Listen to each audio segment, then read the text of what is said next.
ადგილი, სადაც ახლა ვიმყოფები, მე მგონი ბევრ ახსნას არ საჭიროებს, ასე რომ კარგად მოკალათდით, ეგვიპტეში მოგზაურობა იწყება.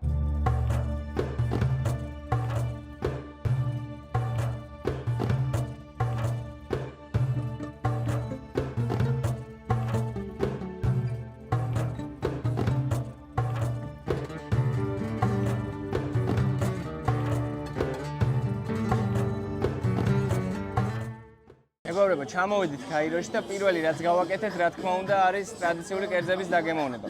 ჩვენმა გიდმა გვირჩია ერთი ძალიან კარგი რესტორანი. შემოვედით, არაბულად დავსხედით და ახლა ველოდებით, რომ მოგვიტანონ საჭმელი. ძალიან მშია, მთელი დღეა გზაში ვართ და ვნახოთ რა მოვა. ისტორიულმა დოკუმენტებმა და არტეფაქტებმა აჩვენეს, რომ ძველი ეგვიპტელების საკვები იყო მეტად მრავალფეროვანი. ისინი მიირთმევდნენ ხორბლის პურს, ლობიოს, ქერს, სხვადასხვა მარცვლეულს, ხილსა და ბოსტნეულს. არსებობს მოსაზრება, რომ ეგვიპტელები ძირითადად ვეგეტარიანელები გახდნენ, თუმცა დღეისობით არანაკლებ მნიშვნელობა ენიჭება ქათმის, საქონლის, კურდღლისა და აქლემის ხორცის მირთმევასაც. ვაგემოვნებთ პირველად ეგვიპტურ კერძებს. ვიღებთ პურს.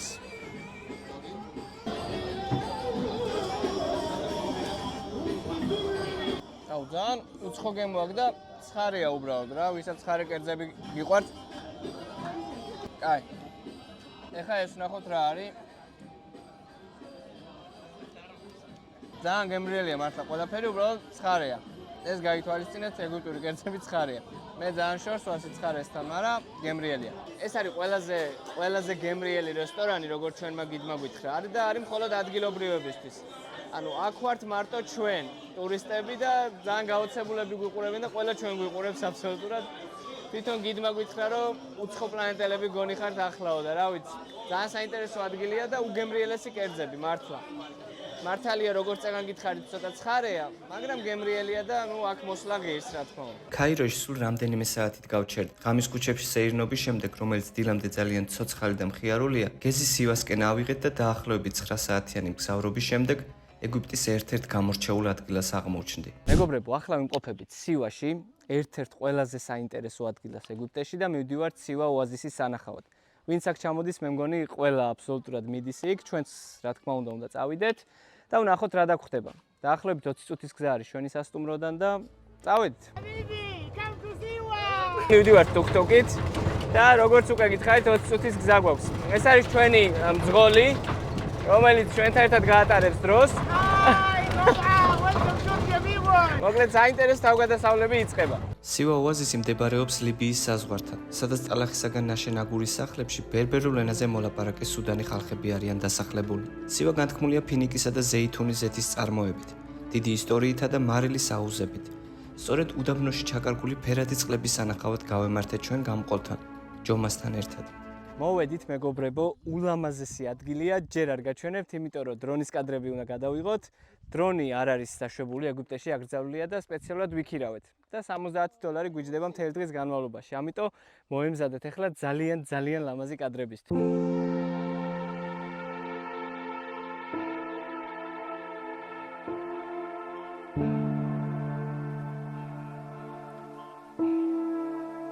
ამოვედით თუ არა იქიდან, წამოვედით პირდაპირ კლეოპატრას აუზზე.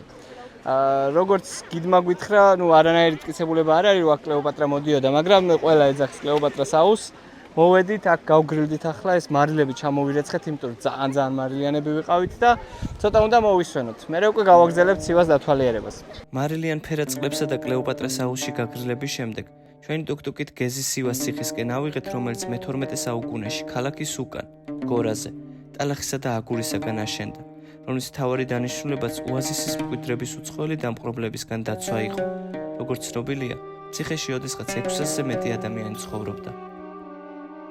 მეგობრებო, ახლა ვართ კიდევ ერთ გამორჩეულ ადგილას, ეს არის სივას ციხე, რომელიც 9 საუკუნეს ითვლის და არის ერთ-ერთი მთავარი სანახაობა სივაში. სივა ცნობილი იყო იმით, რომ აქ მოიპოვებოდა მუდმივად წყალი და სწორედ ამიტომ ხდებოდა თავდასხმები ამ ციხეზე და აქ ადამიანები ცხოვრობდნენ. ეს არ იყო განკუთვნილი მხოლოდ თავდასაცავად, აქ ადამიანები იყვნენ, რჩებოდნენ და როდესაც შემოტევები იწყებოდა, რა თქმა უნდა, ისინი ცდილობდნენ, რომ ეს ციხე და ეს ადგილი დაეცვა. მე-6 საუკუნის შემდეგ, ან როდესაც დასრულდა რომაელების დრო და მოვიდნენ ასე ვთქვათ არაბები, საჰარის უდაბნო გახდა ძალიან არასტაბილური და დაიწყო აი ამ უამრავმა ტომმა შემოტევა სივაზე და ეს ციხე იყო ერთადერთი ადგილი, რომელიც ასე ვთქვათ, მედგრად უძლებდა აი ამ ტომების შემოტევას და დღესაც კი შემორჩენილია, რამდენად კარგად არის აგებული თქვენ ხედავთ. სივაში აქვს თავიანთი ენა, რომელსაც ქვია ამაზიღი. და ყველაზე საინტერესო ამაში ის არის, რომ ამ ენაზე ვერ დაწერ. მხოლოდ ვერბალურად უნდა გამოთქვა, რაც გინდა, მაგრამ დაწერა რომ მოგინდეს, ვერ დაწერ. ამიტომ სკოლაში, როდესაც შედიან, მეორე ენად სწავლობენ არაბულს. ძირითადად ეგვიპტეში არაბულად საუბრობენ და არაბულია გავრცელებული, მაგრამ სიველებისთვის მეორე ენა, ასე ვთქვათ, არაბული, რომ კომუნიკაცია შეძლონ, წერა შეძლონ და ასე შემდეგ. ამიტომ მე მგონია, რომ ერთ-ერთი ყველაზე საინტერესო რამ რაც სივაზე გავიგე არის ეს. სივას ციხის მონახულების შემდეგ გეზი ერთ-ერთი კუნძულისკენ ავიღეთ, სადაც როგორც ჯომამ და მორამ გითხრეს, დაუვიწყარი მზის ჩასვლა გველოდა წინ. მეგობრებო, ახლა მოვედით თაღაღინ აილანდზე, yeah? This is called Tagharin and it's have a beautiful view for the biggest lake in the sea. მას შემდეგ რაც მოშინაურებული მტრედები გამოვკვებეთ, ნაპირისკენ გავემართეთ, საიდანაც მოტორიანი ნავით სულ რამდენიმე წუთის გზა იყო კუნძულამდე. ნავითაც გავისეირნოთ, მე მგონი კაი უნდა იყოს. სივაში ერთ-ერთი საუკეთესო აქტივობაა, მართლა. იმიტომ რომ ყველაფერი გადაშლილია ხელის გულზე და შეგრძნებაც მაგარი, ვისაც წყალი უყვარს იმისთვისაა რა. თაღაღინის კუნძული, რომელიც არის შუა უდაბნოში, რაც ძალიან მაგარია მართლა. როგორც უკვე გითხარით, სულ რამდენიმე წუთი დაგჭირდა იმისათვის, რომ კუნძულამდე მიგვეღწია. გზად კი ულამაზესი პანორამული ხედებით ტკბებოდით გაშლილ უდაბნოში ჩაკარგულ ოაზისზე. ახლა უნდა გაგაცნოთ ჩვენი ორი მეგობარი. პირველი იქნება ჯომა და მეორე იქნება მორა. ძალიან საყვარელი ხალხი, გადავყვნენ მართლა, პატივი გცეს. ახლა ესეთი პატარა საყვარელი სუფრა გაგუშალეს, ჩაი დაგვალევინეს და რაც ყველაფერს აკეთებენ იმისთვის, რომ თავი იგრძნოთ კომფორტულად. მორა არის ბედუინი და ჯომა არის ამაზიაღი. ხო. ეს არის მოკლედ რომ თქვა რა, უდაბნოში ცხოვრობს ორივე, ერთი არის ბედუინი, მეორე არის ამაზიაღი და ერთად იყოფენ აი ამ უდაბნოს.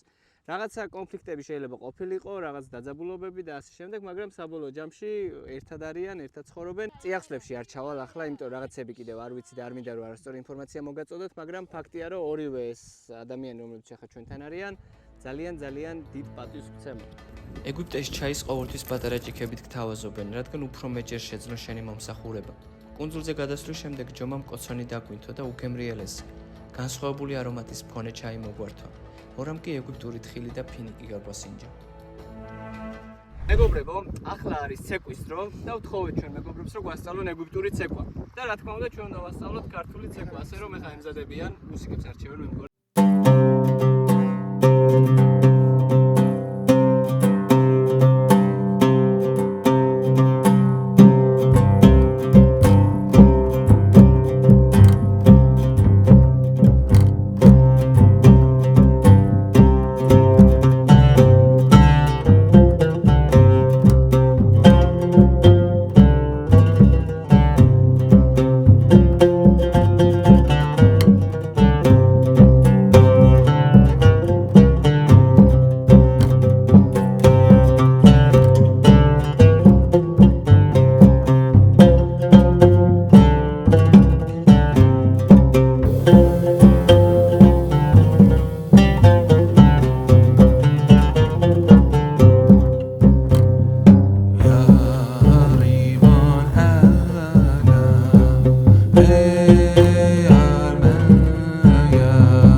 ახლა უნდა გავემზადოთ, ჩავიცვათ, ჩავბარგდეთ და მივდივართ დაუნთაუნის სანახავად. მერე უკვე მოვალთ სასტუმროში ისევ, გავემზადებით და წავალთ უდაბნოს სანახავად. აქაური უდაბნო ერთ-ერთი საუკეთესოა, როგორც ჩვენმა გიდმა გითხრა, ასე რომ წავედით.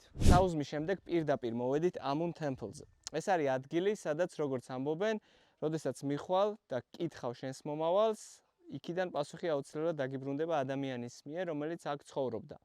ერთ-ერთი ყველაზე საინტერესო ადგილი აქ არის, როგორც მორამ გითხრა ჩვენმა გამყოლმა და ეხლა ავდივართ ზემოთ, რომ ეს ადგილი დავათვალიეროთ და როგორც ცნობილია, აქ თავისი მომავლის გასაგებად იყო ალექსანდრე მაკედონელიც ჩამოსული ჯერ კიდევ როდის და მას უთხრეს, რომ იქნებოდა ძალიან წარმატებული, მაგრამ დაიღუპებოდა ადრეულ ასაკში და გამართდა კიდეც. ამიტომ ამ ხრივაც საინტერესოა და ავიდეთ ახლა რომ დავათვალიეროთ.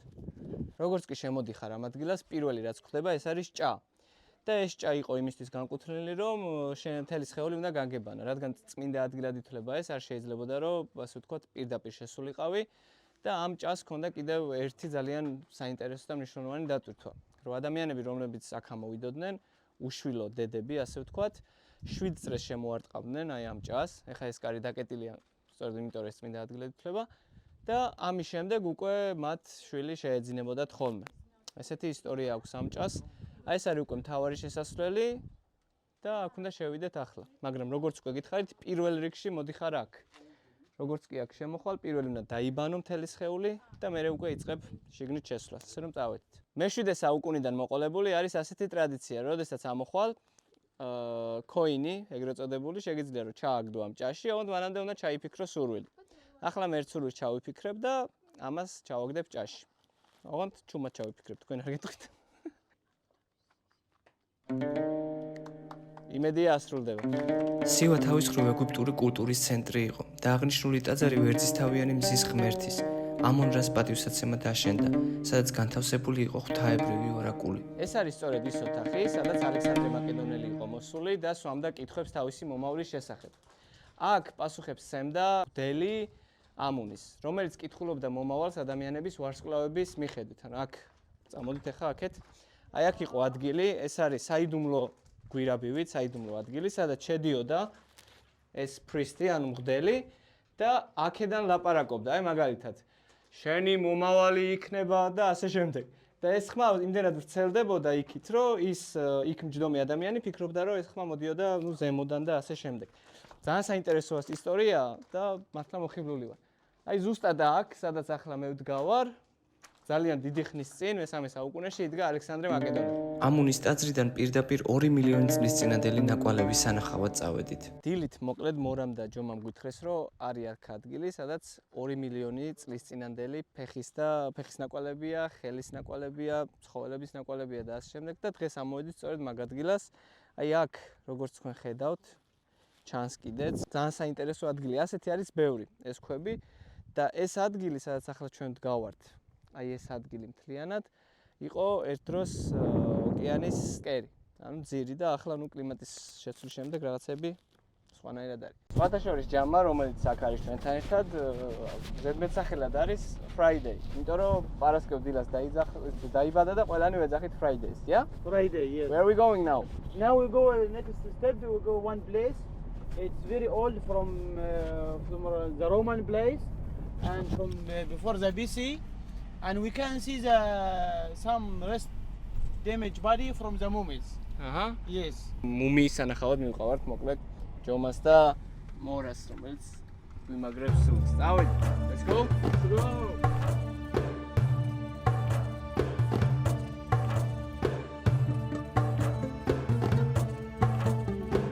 ესეც პირველი მუმია, რომელიც ეგვიპტეში ვნახეთ.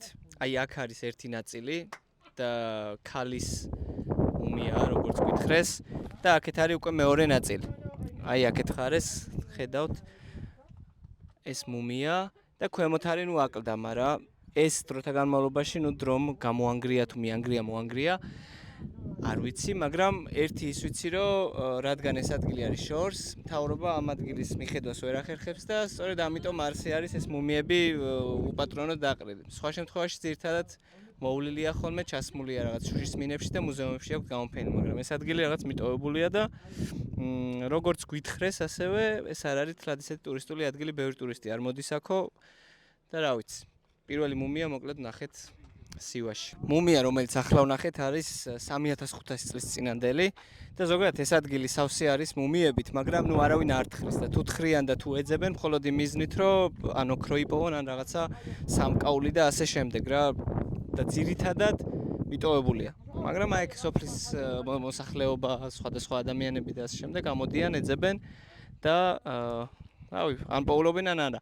მაგრამ ეს მუმია, რომელიც გაჩვენეთ, არის სწორედ ესეთი ქათხრების შემდეგ ნაპოვნი რა. რაღაც ეძებდნენ, მაგრამ როგორც მორამ გითხრა, თლად იმას დიდარს არ გავდა ეს მუმიაოდა.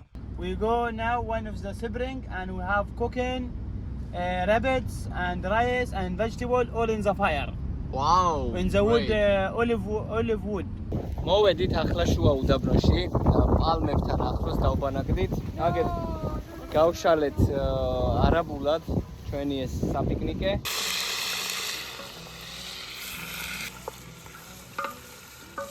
მოკლედ მეგობრებო, გაიშალა სუფრა. აგერ გვაქვს კურდღელი ბოსტნეულში, ცალკე გვაქვს კიდევ ბოსტნეული და ასე შემდეგ.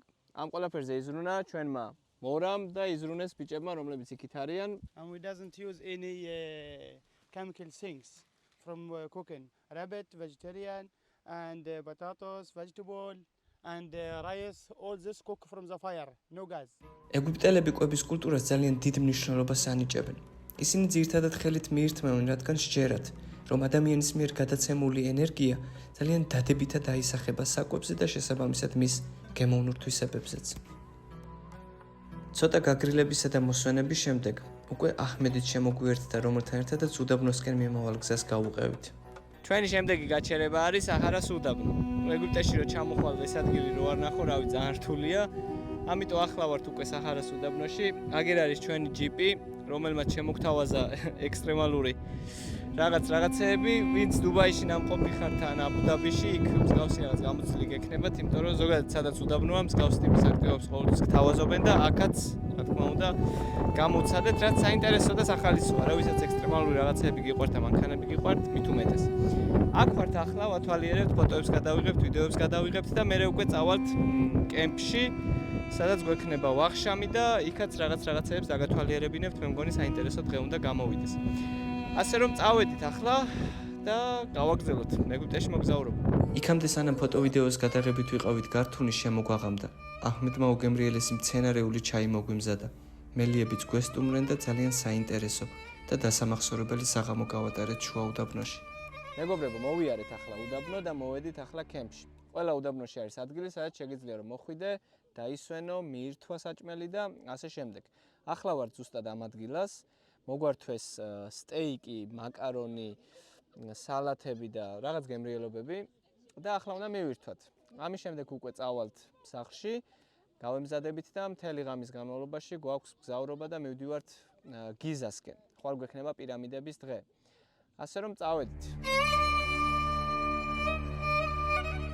ჩამოვედით მეგობრებო გიზაში, უკვე აქ ვართ. ჩემს უკან ხედავთ პირამიდებს, რომელიც ძალიან ლამაზია და ძალიან მაგარია. დიდი ხნის განმავლობაში მინდოდა რომ პირამიდები მენახა და საბოლოოდ აქ რო ვარ ძალიან ბედნიერი ვარ. ჩვენი პირველი გაჩერება სფინქსის ქანდაკებაა. მივყვებით ახლა გზას სფინქსისკენ, პირველი რაც უნდა ვნახოთ არის სფინქსი. ეგვიპტოლოგიის თანამედროვე სახელმძღვანელოებში ამოვიკითხავთ, რომ სფინქსი აიგო 2500 წელს ჩვენს წელთაღრიცხვამდე, მეოთხე დინასტიის ფარაონის ჰეფრენის ბრძანებით. იმავე ფარაონის ბრძანებით აშენდა სიდიდით მესამე პირამიდა და მისი ამგებიც იქვე დაასაფლავეს. რატომ არ აქვს მაინდა-მაინც სფინქსს ცხვირი? რატო დაუზიანეს ან რატო დაუზიანდა? ზოგადად ეგვიპტელებისთვის ცხვირი ასოცირდება სიკვდილის შემდეგ სიცოცხლესთან, იმიტომ რომ ცხვირი არის ერთადერთი გზა, საიდანაც სული გამოდის. ძალიან საინტერესო მთელი ბავშვობის ოცნება მართლა ახლა ამიხდა, იმიტომ რომ ბავშვობიდან ისტორიის წიგნებში ამ ადგილს რო ხედავდი, სულ მინდოდა რომ მოსულიყავი და ძალიან ბედნიერი ვარ. სფინქსის დათვალიერების შემდეგ გეზი უკვე პირამიდებისკენ ავიღე, სადაც პირველად უნდა შევსულიყავი და სიმართლე რომ გითხრათ ძალიან ვღელავდი. ეს არის გზა, რომელიც მიდის პირამიდამდე. და ნუ ქვემოთაც იგივე გზით ბრუნდები უკან, რაც ერთ შეხედვით მარტივი ჩანს, მაგრამ ძალიან ცხელა. ასე რომ წყალი წამოიღეთ, როცა წამოხვალ. მორამ თავიდანვე გაგვაფრთხილა, რომ არ იქნებოდა მარტივი პირამიდაში ასვლა. მოგვიწევდა ჩაგუზული სიარული, კიბეები, ვიწრო დერეფრებში ადამიანებისთვის გვერდის აქცევა და რაც თავარია საშინელი სიცხე, რომელიც ბევრი ადამიანისთვის ძალიან ართულებს მიზნის მიღწევას. ამოვედი მეგობრებო, ნუ მაქსიმალურად სადაც შეიძლებოდა ამოსვლა, აქ თავდება უკვე აღარ შეიძლება ამის ზემოთ. და აუ ძალიან მაგარი შეგრძნებაა მართლა. ანუ დაუვიწყარი მოგონება არის ჩემთვის პირადად, იმიტომ რომ მთელი ცხოვრება ამაზე ვოცნებობდი, რომ ეგვიპტეში მემოგზაურა და ახლა ამიხდა. ფასრად შეეხება, მე გადავიხადე 17 евро, 17 დოლარი უფრო სწორად და თქვენ დაგიჯდებათ 35 დოლარი. თუ სტუდენტი ხართ, თქვენ 17-ს გადაიხდით. რა სტუდენტებზე მოქმედებს ნახევარი ფასდაკლება, ასე ვთქვათ, 50% აკლდება. ძალიან მაგარია. დამღლელი დღის შემდეგ გადავწყვიტეთ, რომ კრუიზი აგვეღო. ეხლა ჩვენ ვიმყოფებით ზუსტად ამ კრუიზზე და ეს კრუიზი გაივლის ნილოსზე. ყველაზე გრძელ მდინარეზე მსოფლიოში. ამიტომ ძალიან კაია, თან ისეთი ადგილია, რომ მაქსიმალურ სიამოვნებას მიიღებ, კვების მხრივაც ყველაფერი მოწესრიგებულია, სუფთა და რავი, ძალიან კაია რა, კაი გამოცდილება, ამიტომ მგონია, რომ საინტერესო რაღაცეები გველოდება წინ. დაიწყო მეგობრებო კრუიზზე ვახშამი და ყველა ადამიანი თავისთვის ფრანგული მაგიდის სტილში არის მოწყობილი და ყველა მიირთმევს ესე. ცოტა ხანში დაიძრება უკვე კრუიზიც და გავემართებით მდინარე ნილოსისკენ. ფარაონის კრუიზზე რამდენიმე ძალიან სასიამოვნო საათი გავატარე. დავაგემოვნე უგემრიელესი კერძები, დავესწარი ტრადიციული ცეკვებს და საღამოს ჩემი ეგვიპტური მოგზაურობის ბოლო დანიშნულების ადგილისკენ, ქალაქ ლუქსორში გავამგზავრე. Many places, it's not been discovered yet. Still, many to come. Every year we have, excavation and foundation. ეს ვალენტინოა, ეგვიპტოლოგი, ძალიან გამოცდილი გიდი და აწუყე ჩვენი მეგობარი. სწორედ მასთან ერთად გავემგზავრეთ ქალაქში ჩასვლისთანავე მეფეების ველზე, სადაც მათივე სამარხები უნდა მოგვენახულებინა. მოვედით ახლა მეგობრებო მეფეების ველზე. აქ არის უამრავი სამარხი, დაახლოებით 60-ზე მეტი სამარხი არის და პირველი სამარხი, რომელიც ახლა უნდა ვნახოთ, არის რამზეს მეოთხის. ახლა შევვალთ, დავათვალიერებთ, ჯამში დაახლოებით 5 სამარხს ვნახავთ დღეს, მათ შორის ვნახავთ ტუტანხამონის საფლავსაც და მე მგონი საინტერესო გამოცდილება იქნება. აბა წავედით ახლა ერთად. ეგვიპტის უძველესი დინასტიის მეფეთა სამარხებს ნილოსის დასავლეთ მხარეს, უძველესი ქალაქის თებეს მახლობლად შეხვდებით. აღნიშნული ადგილი საგულდაგულოდ იყო შერჩეული, რადგან მზის ღმერთი დასავლეთ ჰორიზონტში ჩაესვენა ხელახლა დასაბადებლად თუ გასაახალგაზრდავებლად. ამგვარად, დასავლეთს ჰქონდა დაკრძალვის ასოციაციები და ძველი ეგვიპტური სამარხები სწორედ ამ მიზეზით ძირითადად დასავლეთ სანაპიროებზე მდებარეობს. ახლა ჩავდივართ ტუტანხამონის საფლავში. ერთ-ერთი ყველაზე მნიშვნელოვანი საფლავი ჩემთვის პირადად, იმიტომ რომ ამისთვის მოვედი აქ იდეაში. და მთელი ბავშვობა ტუტანხამონზე მესმოდა ბევრი რამ. და ახლა ის დრო დადგა რომ ვნახავ. ესეც ტუტანხამონის სამარხი. ეს არის ერთადერთი მუმია, რომელიც აქ ინახება. სხვა სამარხებში არც ერთგან არ არის მუმია, ვერცად ვერ შეხვდებით და ეს არის აქ. ძალიან შთამბეჭდავია მართლა. იმიტომ რომ მთელი ამდენი ხნის განმავლობაში მართლა ტუტანხამონი მესმოდა სკოლიდან მოყოლებულიც და ახლა რო ხედავ, ძალიან მაგარი შეგრძნება მართლა. მეგობრებო, ლუქსორში არის ძალიან მაგარი შესაძლებლობა იმის, რომ გაისეირნოთ აი ამ ულამაზესი რაღაცით. ამას ქვია ფელუკა, ტრადიციული გემია თუ ნავი უფრო სწორად და ახლა ვაპირებ ზუსტად მაგას, რომ ნილოსზე გავისეირნოთ ამ ფელუკათი. ფასი ღირს $7-დან $10-მდე. გააჩნია ვინ შეგხვდება, გიდი როგორი იქნება და ასე შემდეგ. ამ შემთხვევაში ჩვენ ვიხდით $10 და გვექნება შესაძლებლობა რომ რაღაცები დავლიოთ და ასე შემდეგ. ძალიან საინტერესო თავგადასავალს ველოდები და ვნახოთ როგორი გამოგვივა. ახლა ვართ უკვე შუა ნილოსში და მივდივართ პარვის წინ. სადამდე წავალთ ეგ ზუსტად არ ვიცი, მაგრამ ფაქტია რომ მივდივართ, უნდა დავუცადოთ მზის ჩასვლას, იმიტომ რომ როგორც გითხრა, ჩვენმა მეგობარმა ვალენტინომ ძალიან ლამაზი თავგადასავლები გველოდება. Here. Say something about this experience. So, welcome to Luxor. Welcome to the most beautiful city in the world. Now we are on the Nile, sailing on the Nile with feluca. This is our traditional boat. With the sailing, we bought on the sail. მოტორიანი ნავებისა და ბორნების ხელმისაწვდომობის მიუხედავად, ფელუკა კვლავ აქტიურად გამოიყენება როგორც სატრანსპორტო საშუალება ნილოსის მიმდებარე ქალაქებში, როგორიცაა ასვანი ან ლუქსორი. ის განსაკუთრებით პოპულარულია ტურისტებში, რომლითაც შეუძლიათ უფრო მშვიდ და წყნარ გარემოში დადგნენ ნილოსისა და ლუქსორის სილამაზით. მოგზაურობა კაპიტან აჰმედთან ერთად განვაგრძეთ, რომელიც ბავშვობიდან მოყოლებული ნილოსში დაცურავს და რასაკვირველია, არაერთი თავგადასავალი გადახდენია. სწორედ მან მიგვიყვანა ერთ ძალიან პატარა, ლამაზ კუნძულზე, რომელსაც ბანანის კუნძულს ეძახიან. გადმოვედით ბანანა აილენდზე და ბანანებიც უნდა შევჭამოთ, იმედი გვაქვს ყოველ შემთხვევაში. Let's go. Yalla, habibi. Habibi, come to Luxor. აი ეს არის ბანანის ყვავილი და აი ამ პატარებს ხო ხედავთ, ეს იქნება უკვე ბანანები. ანუ ესეთი ყვავილი აქვს ძალიან ლამაზი. აი ქვემოთ არის უკვე დამჭკნარი, რომელიც გადაიქცევა ასეთად და მერე უკვე დაიწყებს ბანანები გამოსვლას. პირველად ხედავ ბანანის ხეს. და ძალიან მაგარია. I'm gonna eat some banana now. Sure. ესეც ჩვენი მონაპოვარი. წამოვიღეთ ბანანები და შევცურეთ ისევ ნილოსში. მზის ჩასვლა უნდა ვნახოთ აქედან, რომელიც ძალიან ლამაზი იქნება. ნახეთ, იქით ჩადის უკვე მზე და მე მგონი კაი გამოვა. წავედით. გავსინჯოთ ახლა როგორია აქაური ბანანი.